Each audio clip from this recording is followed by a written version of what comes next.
So బయటపడే అవకాశాలు ఏం కనిపించట్లేదా? ఇంకేం ఆప్షన్ ఉంది కేసీఆర్కి? ఇమ్మీడియట్గా కారు కదండి. ఇప్పుడు ఇమ్మీడియట్గా కేసు పెడితే మనం చూసి నిలబడగలుగుతాడా అంటే ఆయన దగ్గర నుంచి మీరు చూసినారు ఒకటి కాబట్టి ఆయన ఏజ్ ఎక్కువైపోయింది, ఏజ్ ఫ్యాక్టర్ మెయిన్. పెద్ద వ్యూహకర్త, అందులో అనుమానం లేదు. అప్పుడున్న సెంటిమెంట్ కూడా లేదు కదా.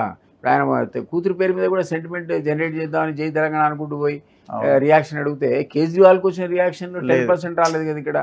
సో అది పాసిబుల్ కాదు.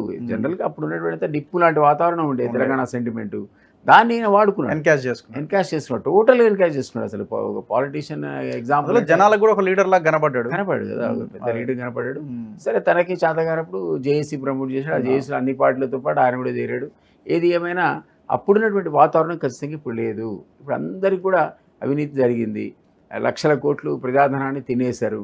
దీనికి ఏదో ఒక చర్య ఉండాలనే పబ్లిక్ కోరుకుంటారు తప్ప వీళ్ళకి మీరు మాఫీ చేయమని ఎవరు అనుకోరు. సో నా ఉద్దేశంలో ఇక్కడ స్థానిక సంస్థల ఏజెన్సీలు ఏవైతే ఉన్నాయో ఈరోజు, ఇంటెలిజెన్స్ కానీ, లేకపోతే ఎన్ఫోర్స్మెంట్ విభాగం కానీ, యాంటీ కరప్షన్ బ్యూరో కానీ, స్పెషల్ ఇన్వెస్టిగేషన్ టీమ్స్ ఏమైనా కన్స్టిట్యూట్ చేసి అవి కానీ అతి త్వరలో 6 monthsలో ఇట్లాంటివన్నీ ఒక లాజికల్ కంక్లూజన్ తీసుకొచ్చి ఇది జరిగింది, ఇందువల్ల ఈ కేసు పెడుతున్నాను. ఎలక్షన్స్ కి ముందు ఏమైనా అరెస్ట్లు ఉండే అవకాశం ఉందని మీరు అనుకుంటున్నారా? ఇప్పటికిప్పుడు దానివల్ల ప్రాబ్లం ఉంటుంది కదా, డిస్టర్బెన్స్ కూడా ఉంటుంది ఒక రకంగా చెప్పాలంటే. So I don't think it's possible. ఎందుకంటే ఈ 2 months మనం వెయిట్ చేయాల్సింది. ఇన్వెస్టిగేషన్ నడుస్తుంటుంది, దాన్ని ఎవరు ఆపలేరు. మనం టెలిఫోన్ స్కామ్ ఎట్లయితే చూస్తున్నామో ఇన్వెస్టిగేషన్ ఆపదు. ఎవిడెన్స్ కలెక్ట్ చేస్తుంటారు, పర్సన్స్ని ఇంటరాక్ట్ చేస్తుంటారు. బట్ దాని అవుట్కమ్స్, అరెస్ట్స్ అని మాత్రం ఆఫ్టర్ ఎలక్షన్సే ఉంటాయని అనుకుంటున్నాను. ఎందుకంటే ఆ ఏజెన్సీల యాక్టివిటీకి ప్రభుత్వానికి డైరెక్ట్ అంతా 100% సంబంధం ఉండదు. కానీ వాళ్ళు పొలిటికల్ అట్మాస్ఫియర్లో చూస్తారు, చుట్టుపక్కల ఏం జరుగుతుంది, ఆ వాతావరణాన్ని బట్టే వాళ్ళ చర్యలు ఉంటాయి తప్ప వాళ్ళు కూడా ప్రొవోకేటివ్ అరెస్ట్ చేయరు కదా. ఆ మాత్రం అయితే చీఫ్కి అయితే చెప్తారు కదా, వాళ్ళు కూడా చెప్తారు ఏదో చేసే పని 4 రోజులు అవి చేయరా బాబు అని. సో అందువల్ల ఇప్పటికిప్పుడు ఎలక్షన్స్ ముందు జరుగుతాయని అయితే అనుకోండి. జడ్సన్ని సస్పెండ్ చేశారు పార్టీ నుంచి 6 సంవత్సరాల పాటు. ఈ లైన్ కరెక్టే అనిపిస్తుందా మీకు?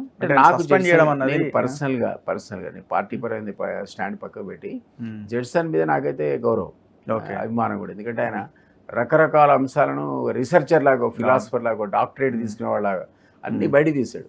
చాలా అన్ని పాత గవర్నమెంట్లో ఎన్నో అంశాలు. అసలు నేను కూడా అతనితో చాలాసార్లు మాట్లాడా. అంత ఫిజికలీ హ్యాండిక్యాప్డ్ అయి ఉండి ఖర్చు భరించి వాడు కూడా ఫైనాన్స్ చేసాడని అనుకోను, అంత కష్టపడి తీసిన ఆయన 34 years సీనియారిటీ ఉంది ఆయనకి. సో ఆయన శ్రమ మరి ఏ కారణం చేత ఎవరు మిస్అండర్స్టాండ్ చేసుకున్నారో నా ఉద్దేశంలో అయితే సమ్వేర్ సంథింగ్ వెంట్ రాంగ్, కమ్యూనికేషన్లో ఎక్కడో తేడా ఉంది.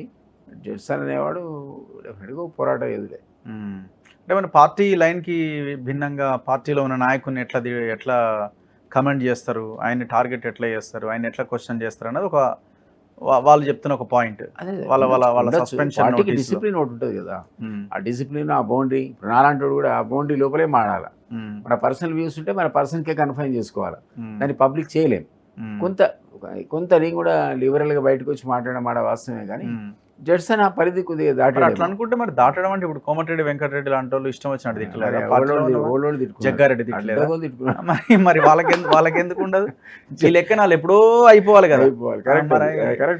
మళ్ళీ వాళ్ళు ఆ లాంగ్వేజ్ కూడా ఫిల్తీ లాంగ్వేజ్ కదా, ఇష్టం వచ్చినట్టుగా తిట్టుకున్నారు. ఒకళ్ళు బాగా తిట్టుకున్నారు, భయంకరంగా కలిసిపోయినారు. జడ్సన్ చిన్నవాడు, మళ్ళీ వాళ్ళే కాంప్రమైజ్ అవుతారు. జడ్సన్ అనేవాడు చిన్నవాడేమో వాళ్ళ స్టేచర్ ముందు, అంతే కదా, వాళ్ళ ఫైనాన్షియల్ పవర్ ముందు, ముందు సోషల్ పవర్, అన్ని పవర్, స్టేటస్, 3 పవర్స్ లో జడ్సన్ మ్యాచ్ కావట్లేదేమో. బట్ నేనైతే I really don't know, personal opinion మాత్రం కాస్త పార్టీ అనేది ఈ విషయంలో పునరాలోచించాల్సిన అవసరం ఉంది అయితే నేను అనుకుంటున్నా. నేను కూడా డిపెండ్ చేస్తాను. చిన్నారెడ్డి గారు అయితే కమిటీ ఉందో, నేను నా పర్సనల్ అభిప్రాయం నేను చెప్పుకోవడానికి నాకు హక్కు ఉంటుంది కదా, నేను కూడా డిపెండ్ చేస్తాను జడ్సన్ గురించి. పునరాలోచించండి, ఇది కరెక్ట్ కాదేమో అని. Anyway thank you sir, thank you very much. So ఇది కపిలవాయి దిలీప్ కుమార్ గారితో ఇంటర్వ్యూ. చూస్తూనే ఉండండి మన తొలి వెలుగు.